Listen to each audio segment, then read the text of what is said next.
Thank you all for attending today's webinar, 5 Under 5, 5 alumni who have graduated from Tulane in the last 5 years, all of whom have a degree from the School of Public Health and Tropical Medicine. Our panelists, Abimisola Anibaba, Alyssa Fierce, Hannah Broski, Nena Ukpavi, and Xander Schwartz, will speak with us today about their experiences, not just as students at the School of Public Health and Tropical Medicine, but their journeys beyond Tulane and how the onset of a global pandemic and the heightened awareness of public health has impacted their careers. Our moderator today is Abby Lukens, Assistant Director of Career Services at the School of Public Health and Tropical Medicine. I encourage you all to utilize the Q&A feature to ask questions of our panelists. I hope you enjoy today's webinar, and thank you again for joining us. All right, Margot, thank you so much for the introduction. I want to get started right away. We have a really great group of panelists today, so I want to make sure that they have all the time to talk to you about their careers, their pathways, and answer any questions you might have. So I think to kick us off, panelists, if you could each tell us a little bit about yourself, what your degrees are in, what year you graduated, where you're living, working now, and just walk us through your current role a little bit. I think we'll start with Abimisola. Hello, everyone. My name is Abimisola. It's pronounced exactly as it's spelled, I promise. I got my undergrad at Tulane, Bachelor's of Science Public Health. I was in the combined degree program, so I continued and got my MPH in epidemiology. And now I work as a production operations specialist at NPR. Very weird pathway, but I always knew I wanted to work in media and bringing public health in that space. So that's kind of how I ended up where I am today. Alyssa. Hey everyone, my name is Alyssa Fierce. I'm a postdoctoral fellow at the Galveston National Lab, which is part of the University of Texas Medical Branch in Galveston, Texas. I originally got my Master's of Public Health and Tropical Medicine in 2016, and then I went on to get a PhD in biomedical science also at Tulane. And so from there, I decided that I wanted to continue in research, and I landed this postdoc here. Hannah. Hello, everyone. My name is Hannah Broski. In 2018, I graduated from Lehigh University with a BS in environmental engineering. I then worked as a WASH engineer in rural Panama, which stands for water, sanitation, and hygiene. In May of 2022, I graduated from Tulane with my MPH in International Health and Sustainable Development with a concentration in WASH. I currently am at the University of North Carolina, Chapel Hill, getting my PhD in Environmental Engineering and doing my research on water and sanitation in rural communities. I also work as a wastewater-based epidemiologist for the University of Arizona. Look forward to talking with you all today. Nena. Hi, everyone. My name is Nena Ukpavi. So I went to the University of Illinois and I got my Bachelor's of Science in Community Health. And then I went to Tulane where I got my MPH in Health Policy. And currently I'm an administrative fellow at Allegheny Health Network, which is in Pittsburgh. And it's basically a rotational program where you work under hospital administrators. Right now I'm in my hospital operations rotation. So I'm learning more about the operational and like business side of healthcare and all of the things that they're doing to improve patient experience and outcomes. So thank you all for joining. And last but not least, Xander. Hey, good afternoon, everybody. Thanks so much, Abby. My name is Xander Schwartz. I'm originally from Hattiesburg, Mississippi. I came down to New Orleans for Tulane undergrad, and I graduated in May of 2019 with my BS in public health. And then I decided to do the combined degree program, and I went right into the master's here in New Orleans. And then I graduated in May of 2021 within the Environmental Health Science Department with the emphasis in disaster management. So that was in May of 2021. I'm currently still in New Orleans. I haven't left. And I currently work with Ochsner Health Emergency Management. So I do public health preparedness. I've got a team of 16 incredible emergency managers spanning across 3 states. And currently we prepare the hospital, the entire system, clinics, primary cares, kind of all all facilities for any type of man-made or natural disaster. So super excited to be here. Awesome. Thank you all. You guys have a very diverse set of experiences and skills and careers. So as Margot reiterated, as folks have questions for one of our panelists or all of our panelists, please feel free to put those in the Q&A feature. I think we'll start with your trajectory at Tulane. So could each of you maybe discuss what brought you to Tulane for undergrad, grad, or both, and why did you specifically want to pursue an education in public health and tropical medicine? We can do the same order if that works for folks. So Abimisola. Sure. So fun. All right. Like many people, I once thought I was going to med school, many recovering pre-meds.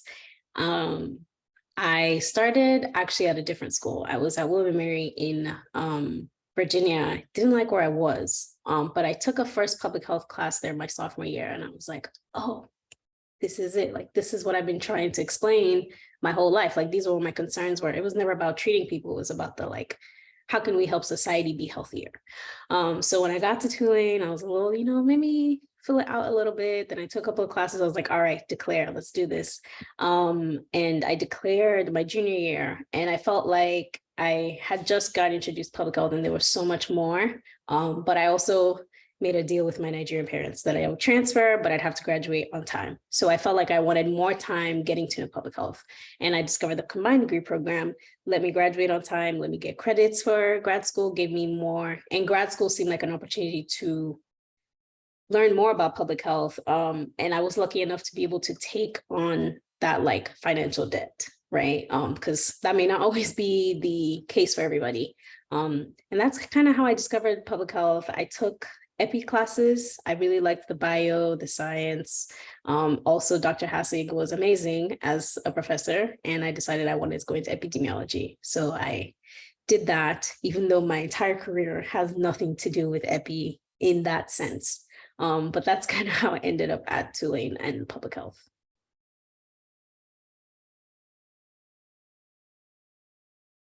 So I had a very similar journey where I started as an undergrad in pre-med thinking I wanted to be a doctor. And then I ended up deciding I didn't want to be that kind of doctor.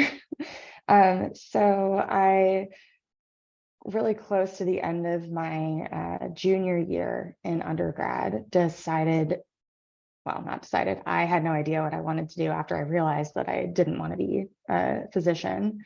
And so I just kept taking the classes, and I took a microbiology class, and I was so fascinated by microbiology that I then took more and more classes that were more specified toward parasitology, tropical medicine, emerging infectious disease.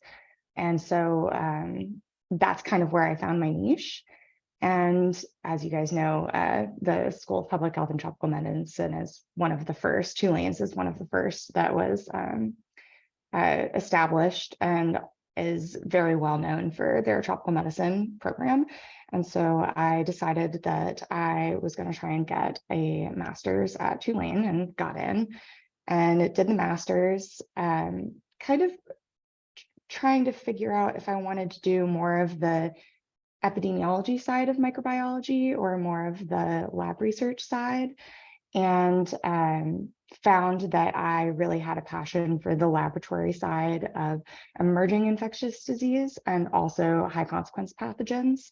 And so Tulane has the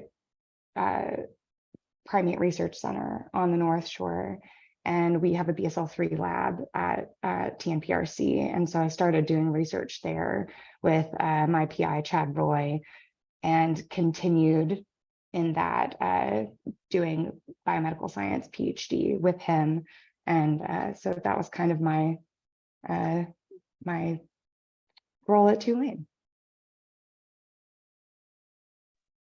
I mentioned that I had previously worked in Panama as a water sanitation and hygiene engineer. That was for Peace Corps. And as some of you may know, in 2020, there was a global evacuation of Peace Corps. And it was during that time that a lot of my career goals had to shift because I no longer could work in Panama. And Tulane has an incredible relationship with Return Peace Corps volunteers and Global Health. And they had reached out and said that they would support Return Peace Corps volunteers. And it was, for me, a really eye-opening moment, I think, on also my career. While I was working as an engineer, I noticed that oftentimes engineers could be designing things without the human component. And I felt that public health needed to be incorporated in engineering. And I wasn't trained in public health. I was a trained engineer, and I felt like I needed that academic background. And Tulane had not only the international health component, but I knew that they had an environmental health component, and I could use my previous engineering skills and really see where public health crosses with engineering. So it's been an exciting journey finding that nexus.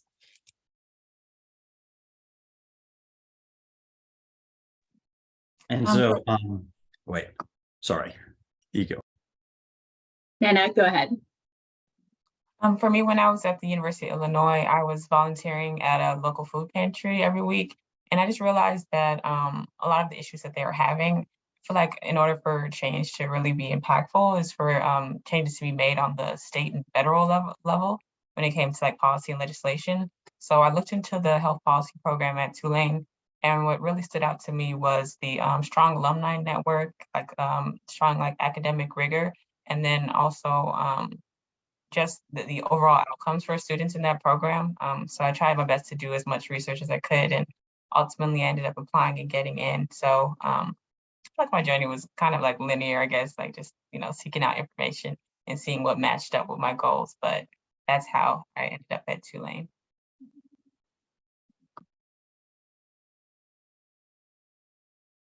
So I was originally, because I'm originally from Hattiesburg, Mississippi, I was very interested in moving down to New Orleans for college, just in general. And then I toured Tulane and I kind of fell in love with it. Like some of the others, I was initially interested in medical school, that track. So sophomore year at Tulane, I actually became a member, nationally registered emergency medical technician with Tulane EMS. And that kind of introduced me as a collegiate EMS service that runs 911 calls on Tulane's campuses, just for everybody's awareness, their undergrad campus. So that really got me interested in the clinical side of response, things like that. I ultimately got to become a leader in that organization, and that really kind of merged my experience with my undergrad public health education with the real world public safety of New Orleans, 911, public safety, real-time crime center, New Orleans Department of Homeland Security and Emergency Preparedness. So that those two worlds really merged for me in my undergrad pretty easily. And then I was taking a class before I declared undergrad that they spent about 2 weeks of the curriculum on public health emergency preparedness specifically. And I was like, just like Alyssa said, that's kind of like my niche. That's kind of how I found that. So those two worlds met. And then I did a little bit of research for the School of Public Health. And I found that one of the head professors of the disaster management program here was actually one of the founding members of New Orleans Department of Homeland Security. So I was like, the amount of expertise and connections that he has within the New Orleans community and also the international community, I definitely wanted to stay in person to meet him and take courses with him. So I did not do the online version of that program, but he was instrumental in kind of making my decision to kind of stay in New Orleans. And then I did that combined degree. So kind of the EMS side kind of sparked my clinical interest. And then it also kind of gave me a insight into the kind of disaster response side of a crisis also. Thanks so much. Thanks. And I do want to just provide some context. We've been throwing around this term combined degree. So if we have any folks on the call who are current undergraduates at Tulane, there's a program where you can apply your junior year to start taking graduate level coursework. So a couple of our panelists went through that program. But if you're a current grad student and are unfamiliar with that term, that's okay. I see we're starting to get some questions in the chat. I have one more question that I really want for us to get to before we start opening it up.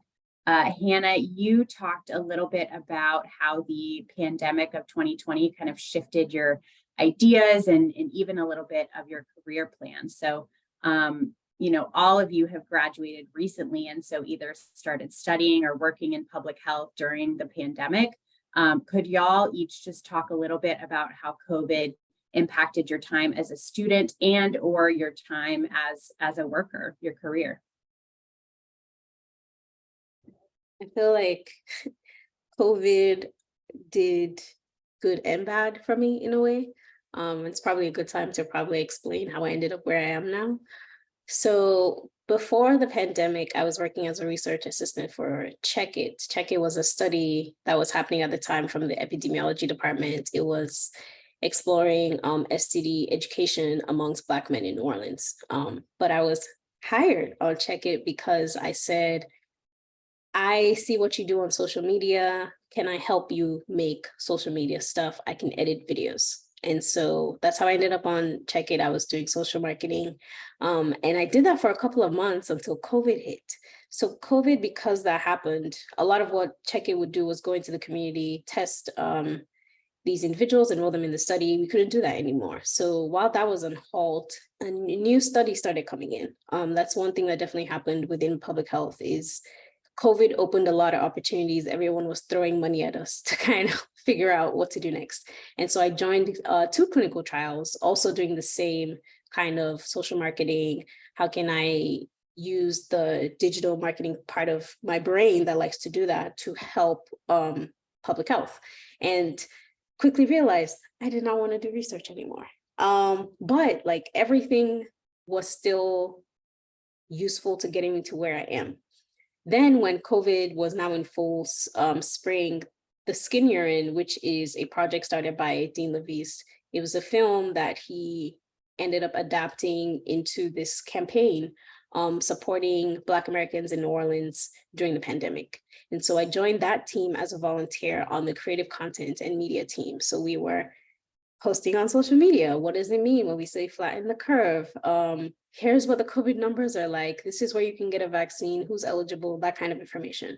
I ended up getting promoted to leading that team at some point, but what that did for me is it gave me practice with using my public health knowledge to actually educate the public. I think one of my biggest career goals is how can I take the knowledge that I'm able to easily digest and how can I make it easily digestible to somebody else who doesn't care too much for the nits and gritties of the research papers that we read.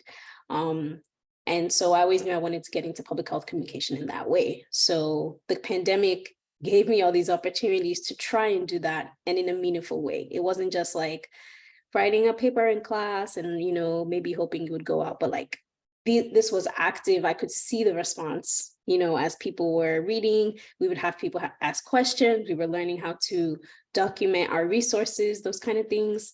And then again, COVID, everybody's eyes are on public health. So the American Public Health Association got funding to create a series kind of explaining what public health was, because at that time, also working in COVID and being like forward facing, I realized how much the world does not have great health literacy. And we weren't also doing a good job at the time because we were repeating the same words over and over again, kind of assuming that people knew what that was. And so I applied to the fellowship that they had, the American Public Health Association, to develop that series in partnership with Complexly. So they're the ones who make the Crash Course series. And that was amazing, like a perfect opportunity. So it wasn't COVID specific, but it was very obvious that COVID had opened doors to put eyes on public health, to create opportunities to do things like that.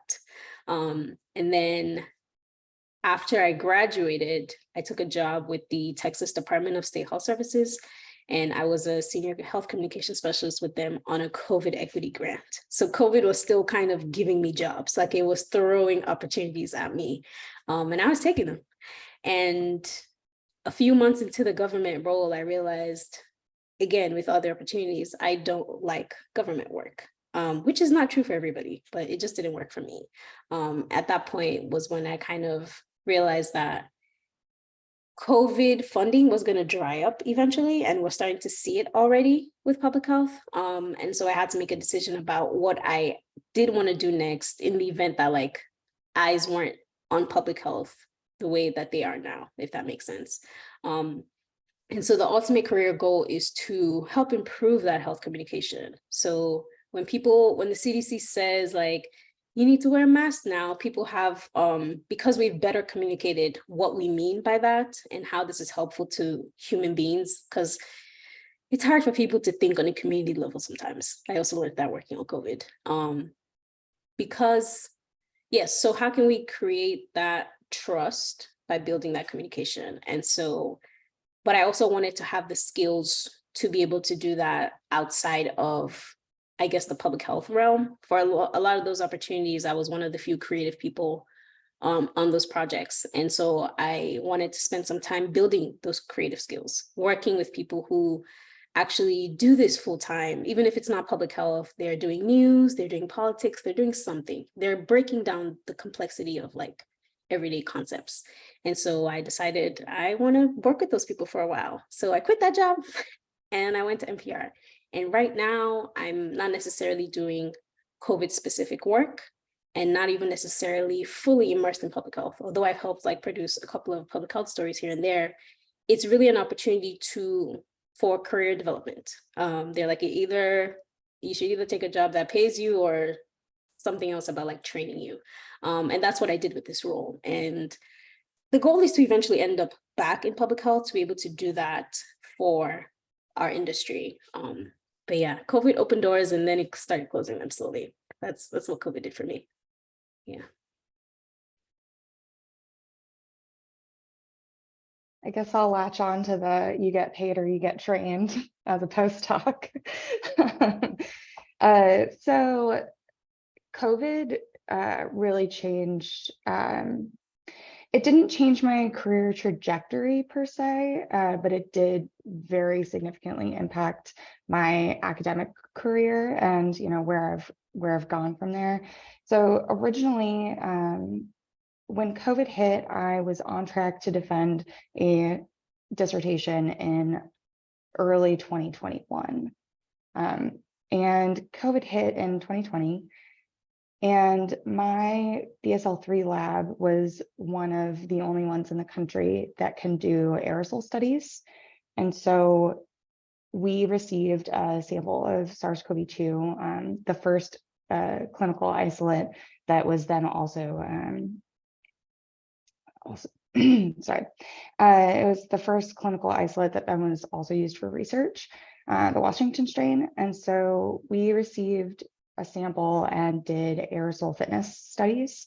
And our lab was one of the sites in the first publication showing aerosol fitness of SARS-CoV-2, basically saying, this thing can be aerosolized and you can also contract it via aerosol. And so after we did that initial study, I went to my PI and I was like, I know I'm set to graduate in early 2021, but I think this would be a really good opportunity for me to latch onto this and for me to write my dissertation on SARS-CoV-2, this novel pathogen that we haven't really seen before, and make my name here. And he was like, you're crazy. And so my whole committee even told me, this is a horrible idea. You're so close to being done. Why would you change everything? And I just saw the opportunity. At that point, we knew that COVID was easily transmitted. Well, from my studies, we knew that it was easily transmitted via aerosol, that the infectious dose was really low, and that we had people that were likely walking around asymptomatic.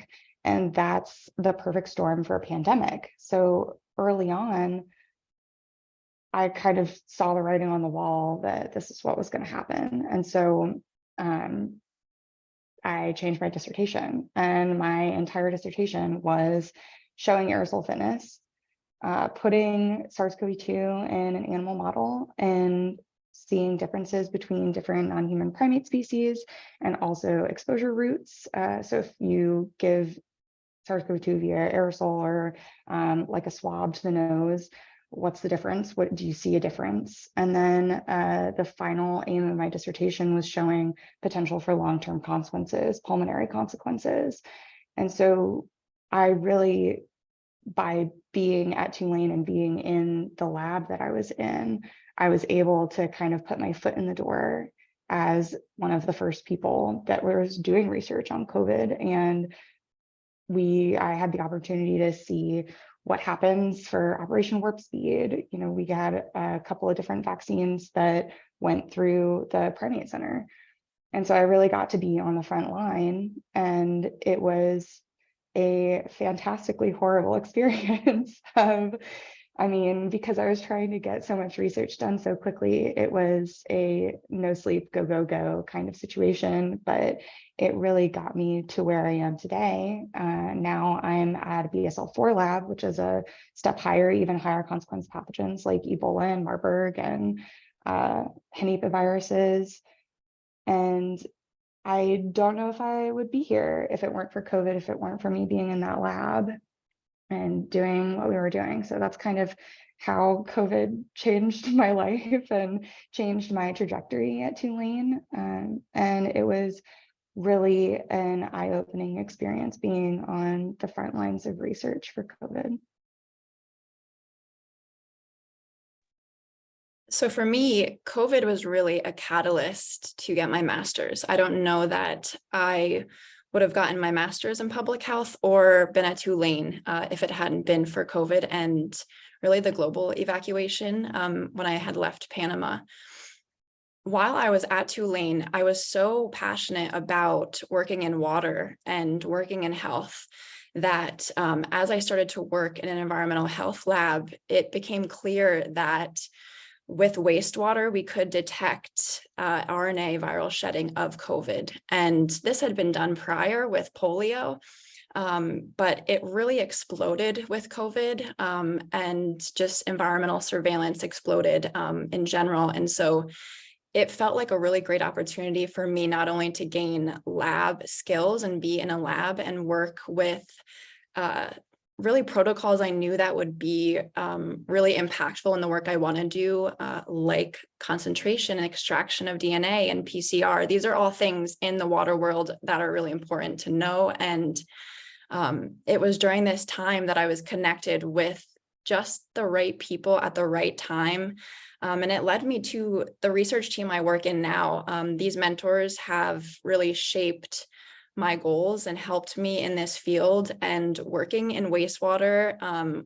Definitely, it sounds like it's not a shiny type of thing. I think beforehand, I was thinking that I would steer clear of wastewater and that route for environmental engineering. And now that I'm in wastewater-based epidemiology and seeing the implication that this surveillance can have for public health, it's incredible. For some of you who don't know or haven't read, wastewater and the virus that we shed in wastewater sometimes can be a week to a week and a half earlier than you start showing symptoms. And so for public health, it's really interesting where the direction of wastewater-based epi is going to go. And just starting in this field, I have COVID to thank for it. So I'm really excited to see where the field is going to go.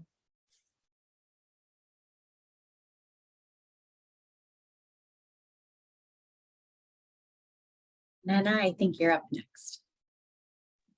So for me, I would say that COVID just made me a lot more introspective and really spend time with myself and think about what it is I really want to do.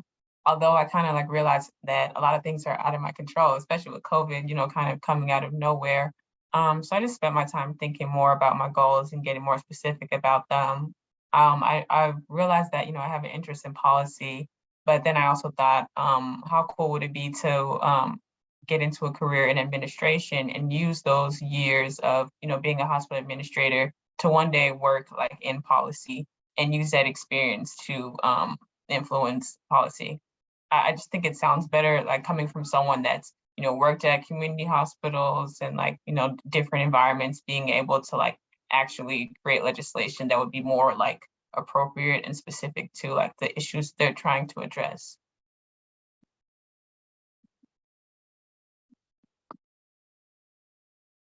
And so for me specifically, COVID created a lot of different kind of waves kind of in my education in terms of real world experience, exposure, and kind of being on the front lines with New Orleans EMS. So Before I got into Tulane School of Public Health, my master's, I got employed with the city of New Orleans, from New Orleans EMS as an EMT, because I wanted to supplement my education and my master's with real world response in the city of New Orleans.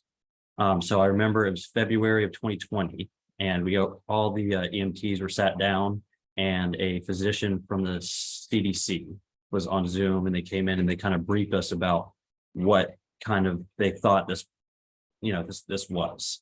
And then 2 weeks later, I got a call after a night shift that I was working from my medical director saying that I was exposed to COVID-19, a patient in my last shift. And this was before anybody knew anything about it. I had to go into quarantine for 14 days. I had to have daily check-ins with my medical director and CDC specialists. And it was very scary, right? Because I was exposed, real world event in the field. And so after those 14 days, it was hard for me to kind of go back to EMS. But at the same time, because of my education, kind of the classes that I was taking, I really wanted to see kind of this outbreak per se in person, kind of see what was happening in the community. So I went back to shifts and I started wearing PPE, every shift all the time, things like that. It was really interesting to me because my education to learn how to don PPE, to see the kind of the new opioid epidemic in person, not only in New Orleans, but in the entire country, kind of see the delay of care that the population, nobody wanted to go to the hospital, especially in New Orleans. Our 911 call volume went down, except for the COVID calls. I had to go into these homes and see family members on the floor not being able to breathe. So there was that real world experience for me, which I am very grateful for, to supplement my education. And then because I was kind of the first Orleans Parish first responder to get exposed, my medical director called me up in December of 21 and asked if I would like to be the first responder in Orleans Parish to get the vaccine on campus. And so that was a very big moment for me, just to kind of see that cycle kind of wrap up for me personally. And so having that real world experience supplemented with my education and my courses, I remember sending pictures of me in PPE to my professors and things like that for my shifts. It was an incredible experience. So for that real world experience, I'm grateful, but also for kind of diving into the job application side, right at the latter end. Whenever I graduated, it was difficult to find kind of the practicum requirements for my MPH, that real world experience, because a lot of those positions were canceled and things like that. But then a couple months later, there was kind of a mass exodus in my field, in public safety and emergency preparedness, kind of a lot of burnout from mass vaccination, just kind of the whole pandemic in general. So it was weird. It was like a couple months it's about a year before I graduated, it was kind of difficult to find positions. But then about a month or two before I graduated, positions started opening up again because of that mass exodus. So my experience because of COVID was very real world event oriented. I got a lot of incredible experience in response and disaster recovery. And then also it did impact my job search also a little bit, but yeah, that's definitely because of that experience. It definitely led to me to my current position where I am today. So thank you for that. Thank you. I heard a couple of common themes as folks were talking, and something that I just wanted to call attention to. A couple of y'all mentioned this, but as much as you plan, right, what you want your career to be, it will shift, right? The industry will shift with current events. It will shift with pandemics, changing technology. And so that openness and adaptability to shift with it is really critical. We're getting some really great questions, so I want to get to a few of these. For any panelists who want to speak on this, what did you feel maybe your career options were post-graduation, and what was your job search like? Sander, you started talking about this a little bit already. I mean, I could expand, of course. But so for me specifically in emergency management, it's a very vast field, right? I was considering oil and gas industry for emergency preparedness and also environmental health emphasis. I was also considering federal government, FEMA, CDC, because there were a lot of those positions opening up due to that mass exodus, kind of like that I was saying. I was also considering at the local level, Homeland Security offices, local health department offices, kind of employments, those types of employment, things like that. And then my job search kind of took me, I knew I wanted to stay in the Gulf South. So I was looking all the way to Texas, to Florida, not only for kind of like hurricane response emphasis, but also that in combination with the pandemic. And then I found Ochsner here, and I didn't even know that they had an emergency management team at the time until a career services person reached out to me at Tulane and told me that they have a team. And then I decided to apply here, but I also considered Homeland Security offices, CDC. But at the end of the day, I really wanted to stay at the local healthcare level. I didn't really want to jump up to the federal level right after my education, just because I felt like there was so much work to be done here, and with all the population health and with the pandemic. And then, but I looked at a lot of different options. I applied to a lot of different jobs. And I also utilized something that was a very big help to me was the Tulane Alumni Mentoring Program. So I had a great mentor. He did the same degree that I did. And he works for Acadian Ambulance. And he's kind of their future developer of their kind of community health-based approach across the country. So having his expertise and kind of what he recommended me to do was a huge help also. But I would definitely recommend to kind of spread your wings, over a lot of different areas and kind of, apply to a lot of different things. But that's kind of how it worked for me. And if any current students are interested in the mentoring program, that is open now for student applications for at least another week or so. Does maybe one other panelist want to share about their job search process? One or two? Yeah, so for me, with administrative fellowships, you actually have to apply like a year before you graduate. So I started applying in August of 2021. And then I found out that I got the opportunity in October of 2021. So it was a relatively quick turnaround after like several rounds of interviews with the different health systems. So I thought it was nice to know like well before graduation that, you would have a full-time job afterwards.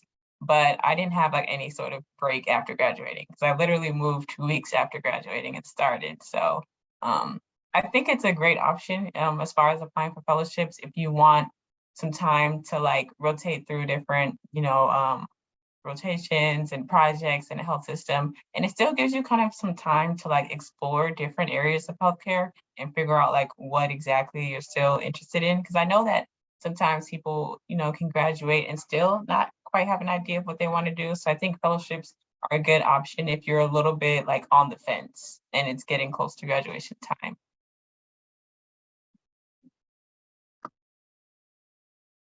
Great, thank you guys. We got a question for Hannah specifically. Can you talk about your Peace Corps experience and would you recommend it as a way to get started in global health? Yeah, of course. So as I mentioned, I was a water sanitation and hygiene engineer in Panama, and I was in rural Panama. Some of you may know Panama City and the Panama Canal. I was about 10 hours from that. Not on a road, no running water, no electricity, no waste connection. And so this was an experience I was looking for. I wanted to be challenged, but it was everything I wanted. From the community to the work I did, the community and I designed a gravity-fed aqueduct system, and we constructed a 5,052-gallon storage tank.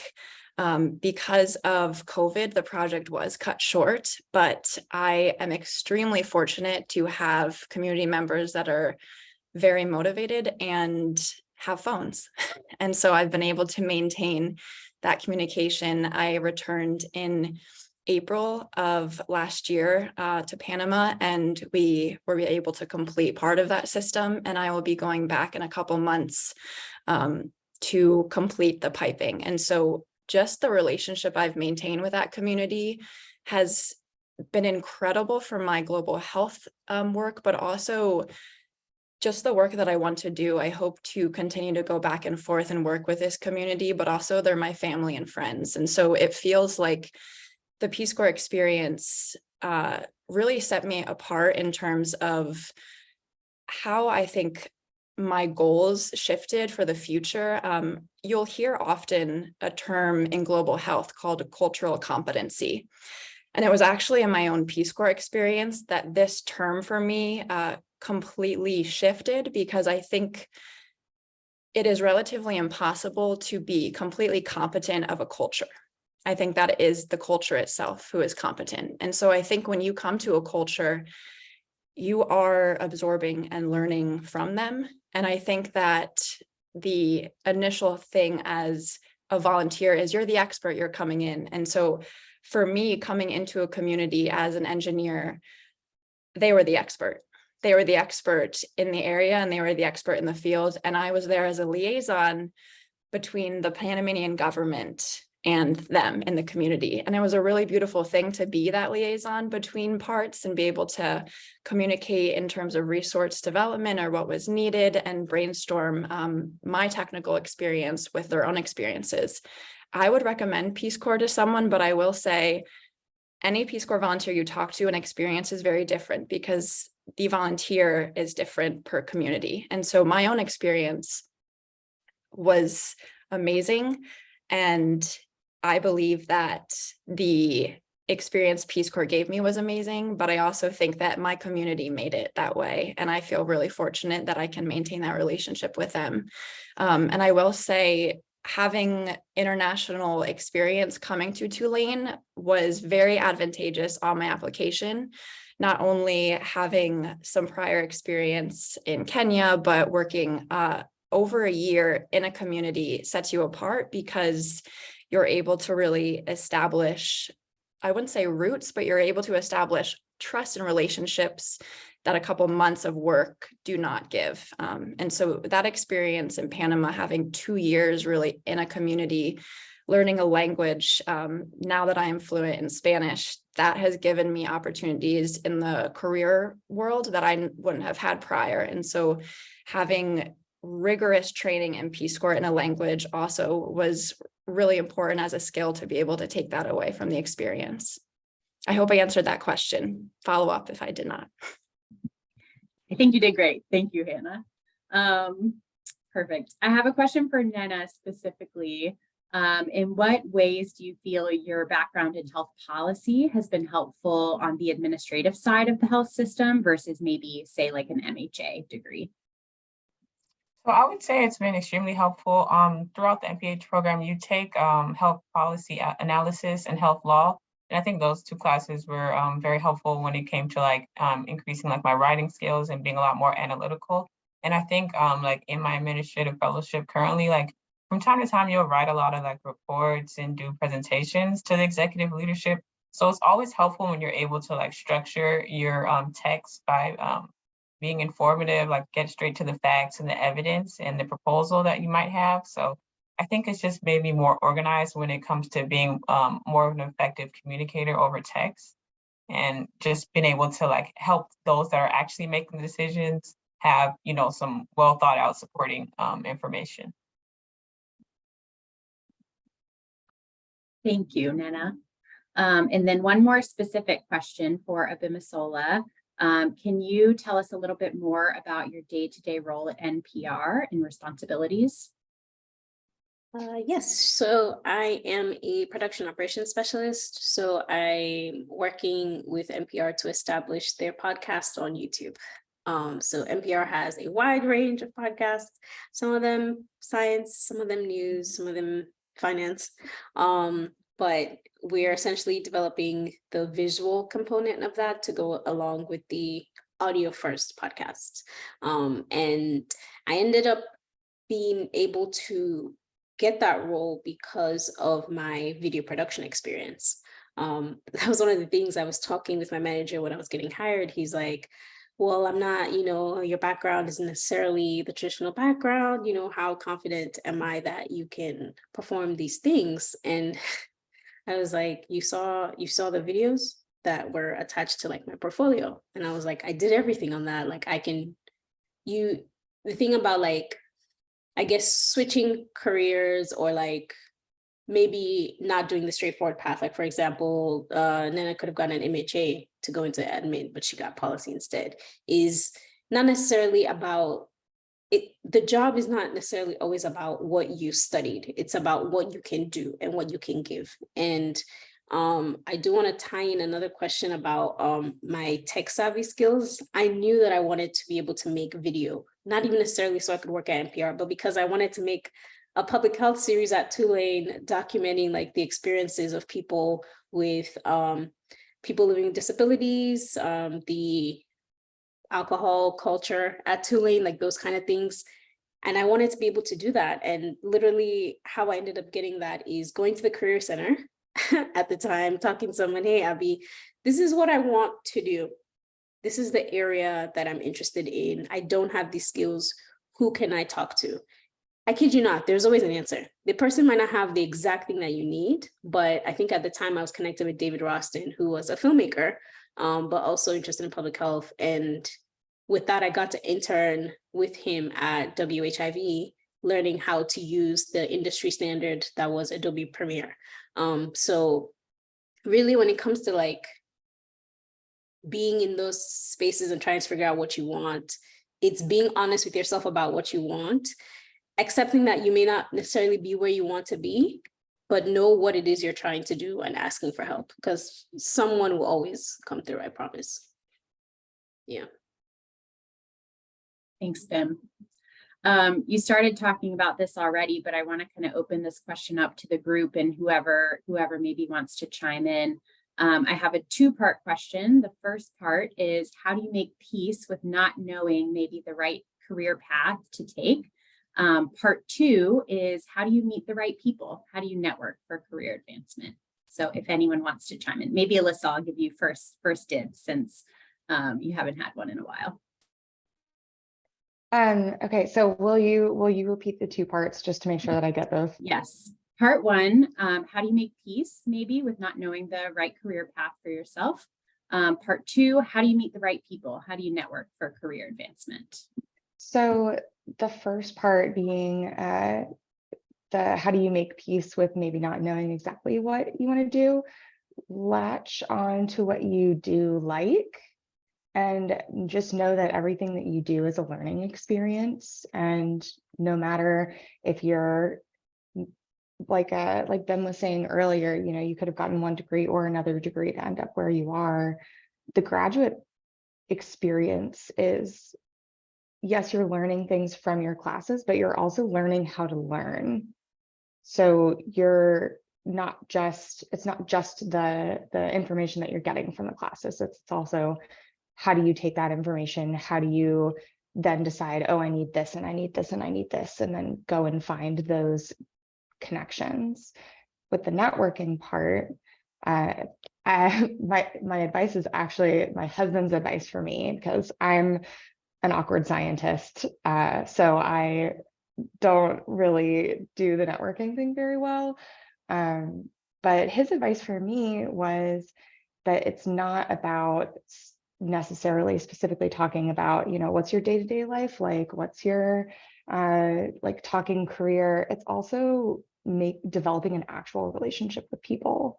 So when you reach out for, hey, I'm interested in maybe working in your lab, tell me more about your lab, but also tell me more about you and what you do. And then let's say you're at a happy hour at a conference. It's not just about your research or about whatever they were presenting for their poster. It's also about, can I reach back out to this person in the future when, you know, oh, I did meet that one person at this conference.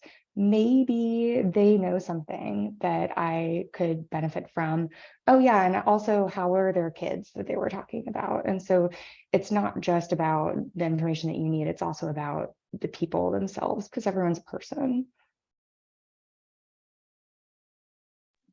For me, I would say making peace is like kind of tell yourself that's the beauty of it all, to not know, and that we're in an ever-changing environment. So as long as you stay open to learning opportunities, I think that you'll be good. And when it comes to like administrative fellowships, I think that's one of the best opportunities to pursue, because it's rotational based, project based, so you'll be able to explore a wide ranging of subjects.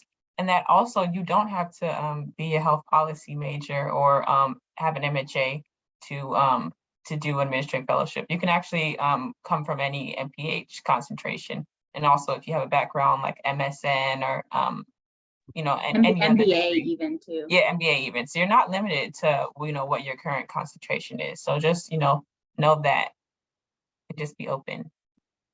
And then when it comes to networking, for me, I just try to like look up the local networking events in town. There are also some like virtual ones too. And LinkedIn is also a good source too. I've like slid into people's DMs and asked them for informational interviews. I would always recommend that. I've never had anyone say no. Like, I feel like most people are like really enjoy talking about themselves. So don't be afraid to do that, especially if you see people that are working in positions that you want to be in. Anyone else want to share before we move on? Networking or knowing the right path for you? I just want to echo something that Nana just said at the end. I think that people love to talk about themselves. And so because finding contacts are so easy now, especially if you are interested in a PhD, I can speak from my own experience. I cold called, emailed every single person that had slightly water listed in their research experience. I was on the phone with them and just putting my name out there. I know that whatever field you do end up in eventually, it's a small world and people work with each other, people talk to each other, and a lot of paths cross. And just getting your name on the table, getting your name in that group of people so they talk about you is so important. People are so busy, but if you send an email and they don't respond, do not be offended. Call them. They might not have seen the email, and especially PIs are insanely busy. And if they see you want it, they will want to work with you. It is just so important, I think, to show someone that you're passionate about the work, but also that you have a voice and you can speak up when you need to. Yes, to all of that. Normalize networking. Alyssa, I'm going to echo Hannah a little bit on cold calling PIs, and you have a research interest that I'm interested in. Absolutely do it. People love talking about their research. They will, if you say, let's get coffee, that you'll get like a 4-hour dissertation on their own research. So do not be afraid to cold call PIs for sure. Thank you. Thank you all for that. Yeah, networking is normal. People like to talk about themselves. You're part of this huge Tulane alumni network, right? Take advantage of it. Get your name and face out there. We are coming to the close of our hour. We have a few minutes left. So what I'd like to do maybe with our remaining time, could each panelist maybe in 30, 45 seconds or less, tell us your final word of wisdom or piece of advice for any prospective or current Tulane students navigating their own journey in public health career. Abimisola, do you want to start? That's a lot of pressure. You might need a minute to think if somebody else has theirs ready. I'll start. I feel like Abimisola, you want to think a little bit. I was just thinking, in my undergrad and a little in my master's, I spent a lot of time on doing things that I knew I was already good at. And I think that sometimes with classes, you can get really caught up on, am I going to be able to perform the skills needed for this course and get an A, or get caught up on that GPA? And I will say that changing my career and being more shoot your shot kind of mentality, it was so important to the opportunities that I have now. And it was in those experiences that I did lack the skills and I maybe lacked the quote unquote topic of interest, where I actually learned in the experience. And because I put myself out there and just went for it, instead of worrying about being good or not, it really helped me in the long term. And so I would say, just shoot your shot. If you want it, if you think it could slightly be something that works out for you in the future, you won't know if you don't do it.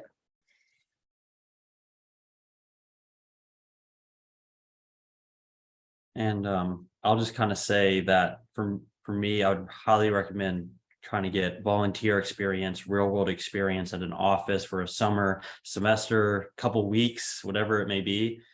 Try to get out in the field as much as possible in Tulane, through career services, even your professors. There was so much opportunity for me to do that. So I would definitely recommend try to get as much real world experience, because employers, they really like to see that, and especially HR. So thanks. I'm going to go with an untraditional answer of do not set your worth by your grades. Set your worth by what you've learned, what you can do. Teach yourself something new that's totally outside of what you're learning in classes. Try and figure out what it is, what's the skill that you need that isn't being taught. Not saying that it's not going to be taught, but what isn't being taught that you know is going to be really good for you in the future. For me, it was programming and R. It's not something that we get taught in biomedical science, but it's something that's really useful and it's helped me do a lot. Find the thing, do the thing, find it, figure out how to do it, and do not set your worth by your grades because it's more about what you can do.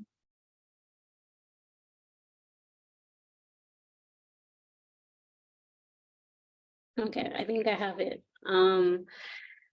It is definitely not to limit yourself. Don't feel like because you have an PhD in epidemiology, you have to go work at the local, health department and be an epidemiologist, or because you're a health administrator, you have to go into health administration. Grad school is the perfect time to learn. You're a student, enjoy being a student, to learn whatever you want. Like we had electives in epi and I'm like, I feel like learning about outbreaks, or I feel like learning about nutrition, like whatever it is that interests you, take the time, whether it's like structured with class and not extracurriculars, electives, there you go. Whether it's electives or internships or your practicum, like these are all opportunities designed for you to learn what you're interested in.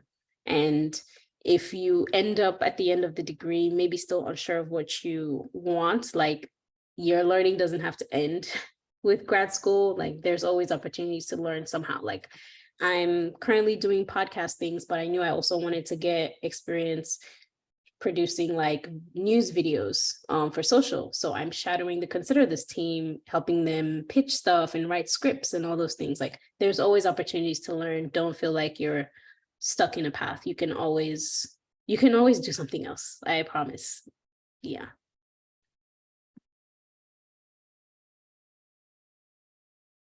And then last but not least, close us out.